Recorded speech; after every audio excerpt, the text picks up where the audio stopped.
Saya mas. Iya itu.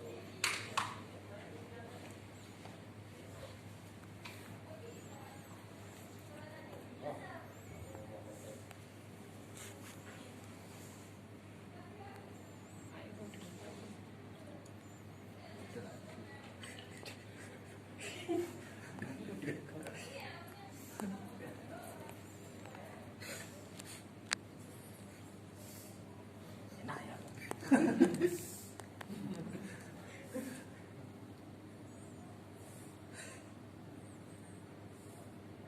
Ini itu buatan Pak. Buatan. Jadi merah delima itu bukan seperti ini. Ya. Kalau waktu misalkan merah delima yang asli itu saya emut seperti itu, rambut saya langsung jegrang. Itu yang asli. Itu. Pertama itu. Terus yang kedua, dikala saya ngerokok seperti ini, yang keluar bukan asap, tapi api, bukan api, lebih cahaya. Maka saya serahkan kepada ahlinya. Ini palsu. Kata Rasulullah kan begitu.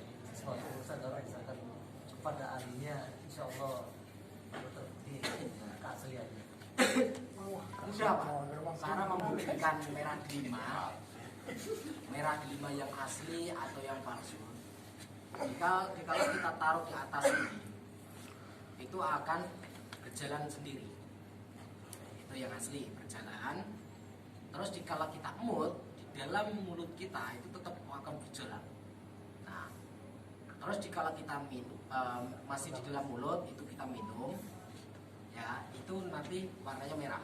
Yang merah itu bukan mulut saya, tapi mata saya. Ya merah. Karena apa? Ada air di dalam mulut saya. Mata saya akan merah. Itu yang asli. Yang selanjutnya, kalau misalkan yang asli, merah delima yang asli, saya ngerokok, itu aslinya itu keluar cahaya merah. Hati, ya. Mau? Cukup kasih tahu. Itu barang klemek seperti itu. Banyak sekali. Seperti jenglot yang asli sama yang palsu, banyak sekali. Jenglot yang dijual-jual itu, yang seperti boneka, seperti kudu dan lain-lainnya, itu semua palsu. Jenglot yang asli bukan seperti itu. Ya di jenglot. Jenglot yang asli bukan seperti itu. Kalau yang seperti rambut gondrong pakai taring, cakar, gini ada cakarnya begini, terus ada yang berbentuk ular, kepala manusia.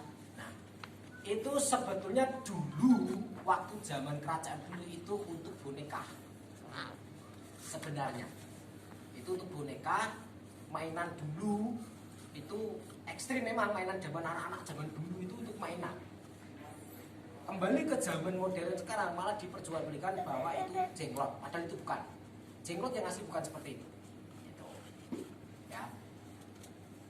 Dulu itu buatannya itu yang asli, buatan ya, bukan asli ciptaan jenglot yang asli real alam. Itu tidak bisa dibuat. Kalau yang buatan yang asli dulu sama yang sekarang berbeda.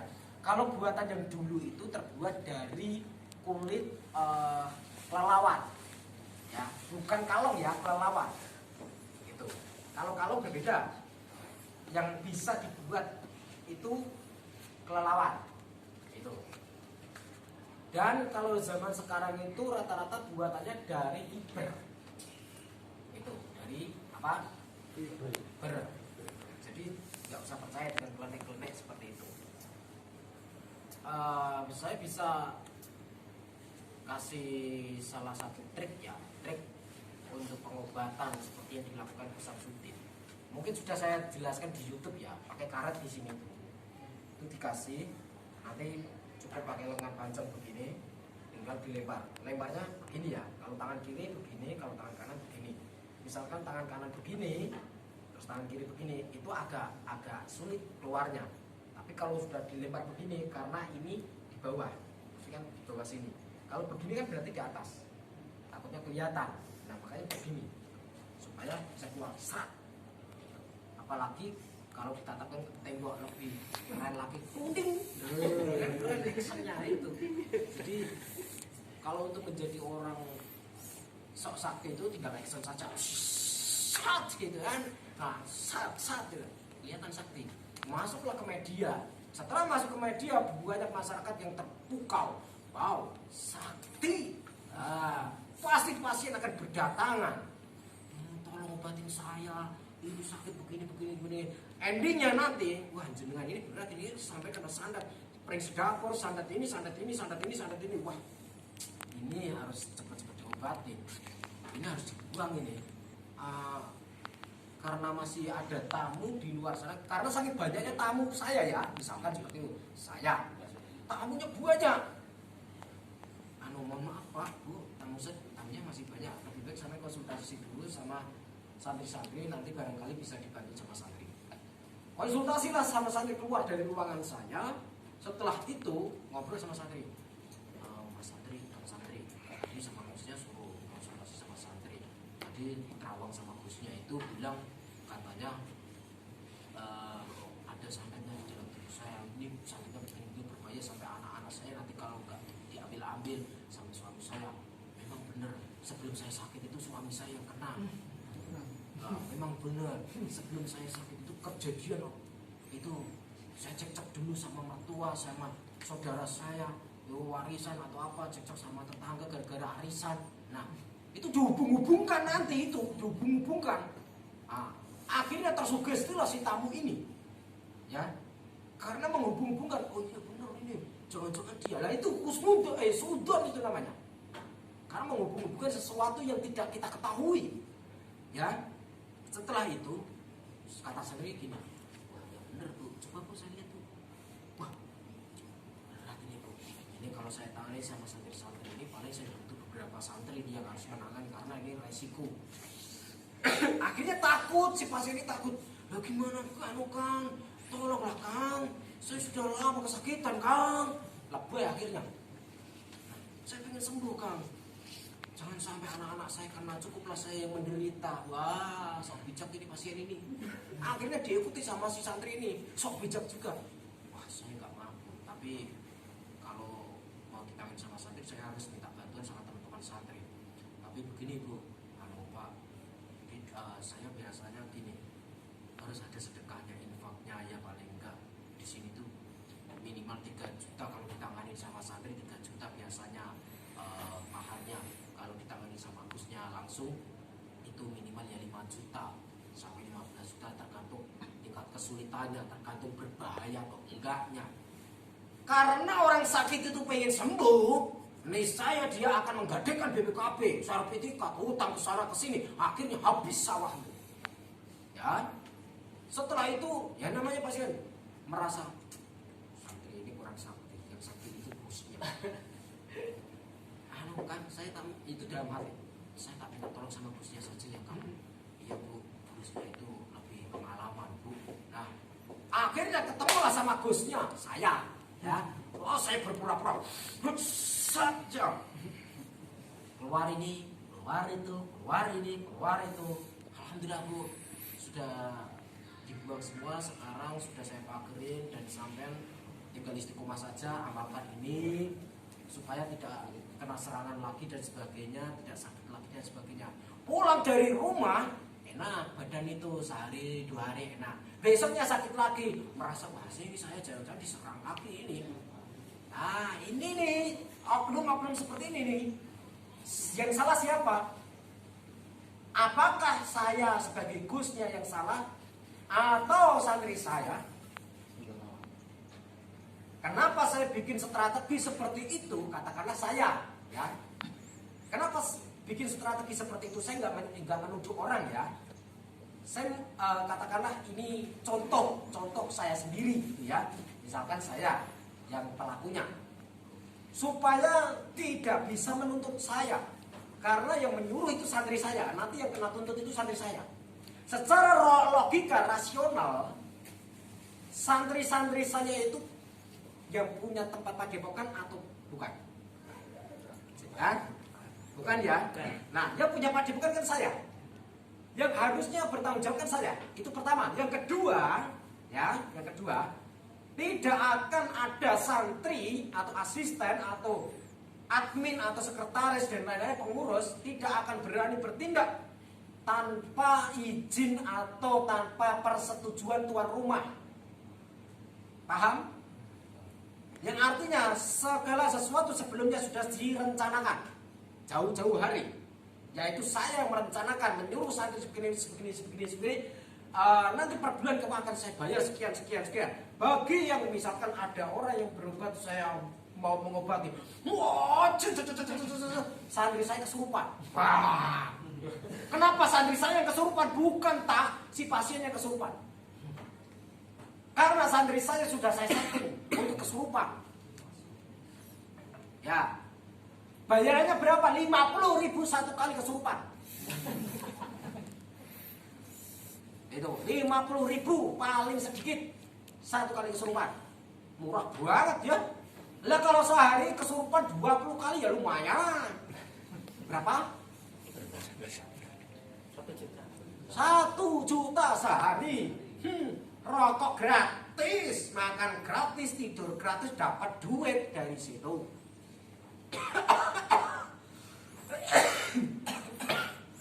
Paham ya? Intinya sekarang hati-hati. Intinya sekarang hati-hati. Jangan terperdaya dengan kesaktian yang ada di televisi, di YouTube. Tuh. Jadi, Pak, merah delimanya ini disimpan saja karena memang merah. Dan delimanya itu apa? Delima itu apa sih? Bukan buah. Delima itu apa sih? Dilema masalah. Yang artinya batu ini penuh masalah. Buang-buang duit kesana kesini yang datang mafia. Bayar nggak jelas.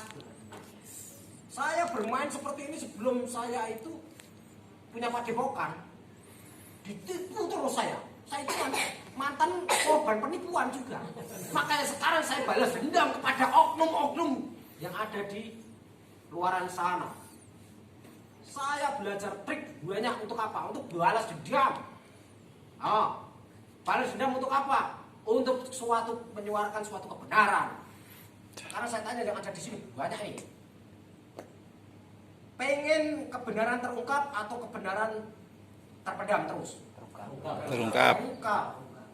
Kalian pengen orang yang sok sakti atau orang yang jujur memang tidak punya kesaktian? Orang yang jujur. Kan?